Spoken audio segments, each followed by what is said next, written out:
அப்படின்னு சொல்லிட்டு அவர்கிட்ட ஜென்ரலாக பேசும்போது நான் கேட்டபோது அவர் சொன்னார், ஐயா சித்தர் வழிபாடுகளில் பொறுத்த வரைக்கும் நம்ம நினைக்கிற நேரத்தில் வந்து சித்தருடைய பாடல்கள் பண்ண முடியாது, சித்தர் நினைக்கிற நேரத்தில் தான் பண்ண முடியும் அப்படின்னு சொன்னார்.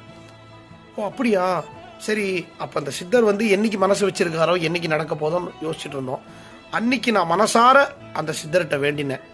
பிரம்மஞான சித்தர்கிட்டையும் பிரம்மஸ்ரீ குண்டலினி சித்தர்கிட்டையும் நான் வேண்டினேன், சித்தரே உங்களுடைய பாடலை பண்ணுற பாக்கியம் எங்களுக்கு இருந்தது அப்படின்னு நீங்கள் நினச்சிங்கன்னா அந்த பாக்கியத்தை எங்களுக்கு கொடுங்க, இந்த ஜென்மத்தில் அந்த பாக்கியத்தை எங்களுக்கு கொடுங்க அப்படின்னு சொல்லிட்டு வேண்டினேன். ஏன்னா அதுக்கு முன்னாடி நான் சித்தர சுவாமிகள் பாடல் பண்ணது கிடையாது. நான் சிவன் பாட்டு, அம்மன் பாட்டு, ஐயப்பன் பாட்டு, பெருமாள் பாட்டு, பிள்ளையார் பாட்டு, முருகன் பாட்டு, இந்த மாதிரி எல்லா சாமிகளுக்கும் பண்ணியிருக்கிறத தவிர ஒரு சித்தருக்கு பண்ணக்கூடிய பாக்கியம் எனக்கு கிடைச்சதில்லை என்னுடைய வாழ்க்கையில். அதனால் அந்த பாக்கியத்தை எனக்கு கொடுக்கணும் அப்படின்னு நினச்சிங்கன்னா சித்தரே நீங்கள் தான் அருள் புரியணும் அப்படின்னு வேண்டிட்டேன். சொன்னால் நம்பவே மாட்டீங்க, அதுக்கு அடுத்த 2 நாளில்